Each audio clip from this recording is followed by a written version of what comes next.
اللهم صل على سيدنا ومولانا محمد وعلى آل سيدنا ومولانا محمد بارك وسلم صلاة وسلام عليك يا رسول الله صلی اللہ تعالی علیہ وسلم۔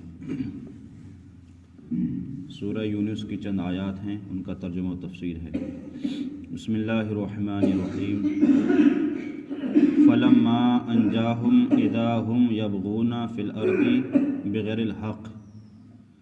رب نے ارشاد فرمایا کہ پھر اللہ جب انہیں بچا لیتا ہے تو جبھی وہ زمین میں ناحق زیادتی کرتے ہیں اور فساد پھیلاتے ہیں۔ اس کا پس منظر جو ہم نے کل بیان کیا تھا کہ جب لوگ سمندر میں جب سفر کرتے ہیں اور سمندر کے اندر جب کوئی طوفان آتا ہے تو پھر لوگ اللہ کو پکارتے ہیں، اللہ تو ہمیں بچا لے، اب ہم تیری نافرمانی نہیں کریں گے۔ لیکن جب اللہ تعالیٰ ان کو اس سے بچا لیتا ہے اور وہ زمین پر آ جاتے ہیں تو پھر وہی کرنے لگتے ہیں جو پہلے کرنے لگتے ہیں۔ تو وہی قرآن نے فرمایا کہ جب اللہ تعالیٰ انہیں بچا لیتا ہے اس سمندر سے، اس طوفان سے، جب ہی وہ زمین میں کیا ناحق زیادتی کرتے ہیں، ظلم کرتے ہیں، ایک دوسرے کو ستاتے ہیں، مارتے ہیں۔ پھر رب ارشاد فرماتا ہے یا ایھا الناس انما بغیکم علی انفسکم متاع الحیات الدنیا ثم الینا مرجعکم فینبئکم بما کنتم تعملون۔ تم نے یہاں تک تو ایسا کر لیا، لیکن اب آج سنو کیا ہوگا۔ اے لوگو، تمہاری زیادتی تمہاری جانوں کا وبال ہے۔ تم جو یہاں پر زیادتی کر رہے ہو ایک دوسرے پر، تو تم یہ سمجھ رہے ہو کہ ہم لوگ طاقتور ہیں، ہم لوگ مضبوط ہیں، ہمیں کوئی کچھ نہیں کر سکتا، ہمارا کچھ نہیں بگاڑ سکتا۔ قرآن فرماتا ہے لوگو، تمہاری ذاتی تمہاری جانوں کا وبال ہے، دنیا کے جیتے جی کر لو، جو تمہیں کرنا ہے کر لو، پھر تمہیں ہماری طرف پلٹنا ہے۔ مطلب ایک دن مرنا ہوگا، قبر میں جانا ہوگا، قبر سے اٹھنا ہوگا، حشر میں آنا ہوگا۔ اس وقت ہم تمہیں بتا دیں گے، تمہیں جتا دیں گے جو تم نے تمہارے کاموں نے کیا تھا۔ تم نے دنیا میں جو کیا تھا ہم سب محفوظ کر رہے ہیں، سب لکھ رہے ہیں، سب ہمارے پاس موجود ہے۔ ہم پھر تمہیں بتائیں گے تم نے فلاں جگہ کس کو مارا تھا، فلاں کس کے پیسے لیے تھے، فلاں کس پر ظلم کیا تھا، سب ہم تم کو ایک ایک بات تمہیں بتا دیں گے۔ اس کے بعد رب ارشاد فرماتا ہے میں نے تمہارے لیے کیا سے کیا نہیں کیا۔ ایک مثال دی رب نے، انما مثل الحیات الدنیا کماء انزلناہ من السماء۔ دنیا کی زندگی کہاوت یعنی مثال ایسی ہے جیسے وہ پانی ہم نے آسمان سے اتارا۔ اللہ تعالیٰ جو بارش نازل فرماتا ہے جس سے ندیاں، نہریں یہ سب جاری ہوتی ہیں، تالاب بھرتے ہیں، جس سے ہم لوگ اپنے کھیتوں کو پانی دیتے ہیں، سیراب کرتے ہیں، ہم خود پیتے ہیں، استعمال کرتے ہیں۔ قرآن فرماتا ہے جو ہم نے آسمان سے پانی اتارا تو اس کے سبب زمین سے اگنے والی چیزیں سب گھنی ہو کر نکلتی ہیں، تو جو کچھ آدمی اور چوپائے کھاتے ہیں۔ مطلب آپ نے دیکھا ہوگا کہ جب برسات کا جب موسم آتا ہے تو ہر طرف ہریالی ہوتی ہے، ہر کھیت میں ہریالی ہوتی ہے اور سب طرف سبزہ اگاتا ہے۔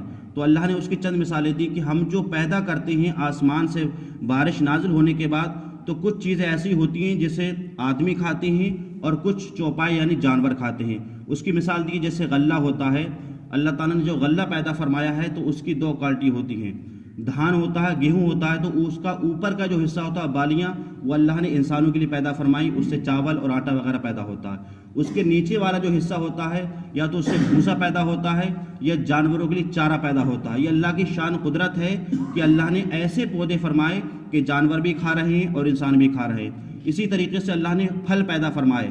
اب پھل کچھ ایسے ہیں کہ ان کے اوپر کا حصہ جو ہے وہ جانور کھاتے ہیں اور اندر کا حصہ کیا ہے وہ انسان کھاتے ہیں۔ جیسے کہ ہم لوگ جو ہے اگر خربوزے کی مثال لیں تو اس کے اندر کا حصہ انسان کھاتے ہیں اور اوپر کا چھلکا وغیرہ جانور کھاتے ہیں۔ تو یہ اللہ کی شان ہے۔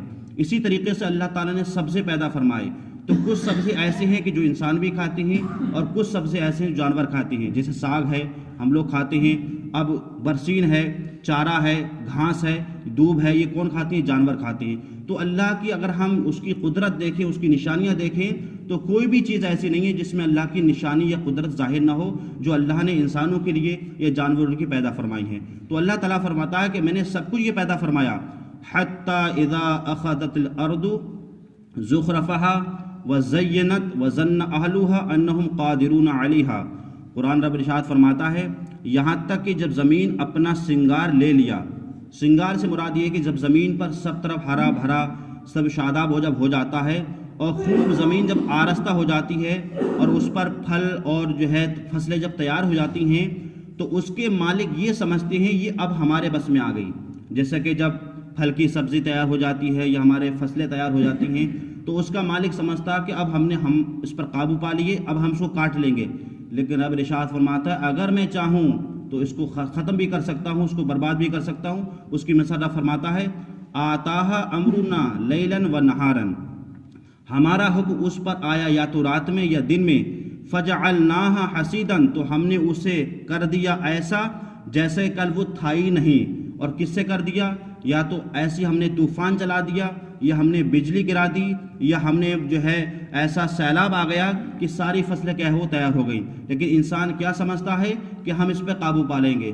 اگر اللہ چاہے، جیسا آپ نے دیکھا ہوگا جب فصلیں تیار ہوتی ہیں بجلی گرتی ہے ساری ختم ہو جاتی ہیں، سیلاب آ جاتی ہے ساری ختم ہو جاتی ہیں۔ اس لیے قرآن فرماتا کذالک نفصل الآیات لقوم یتفکرون، یوں ہی آیت مفصل بیان کرتے ہیں غور کرنے والوں کے لیے۔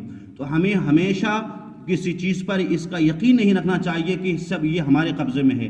سب سے تازہ مثال آپ دیکھیں ترکی میں جو لوگ کروڑوں کے مالک تھے، جن کے لاکھوں کے اپنے مکان تھے، صرف 1 سیکنڈ لگا تھا اس کو برباد کرنے میں، اللہ نے ایسا عذاب نازل فرمایا۔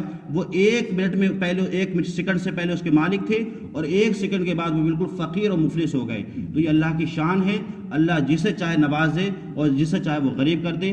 بس یہ ہے کہ ہمیں ہر وقت اللہ کا شکر ادا کرنا چاہیے اور اس کا احسان ماننا چاہیے۔ اللہ تعالی ہمیں اور آپ کو سب کو قرآن مجید سمجھنے کی اس پر توفیق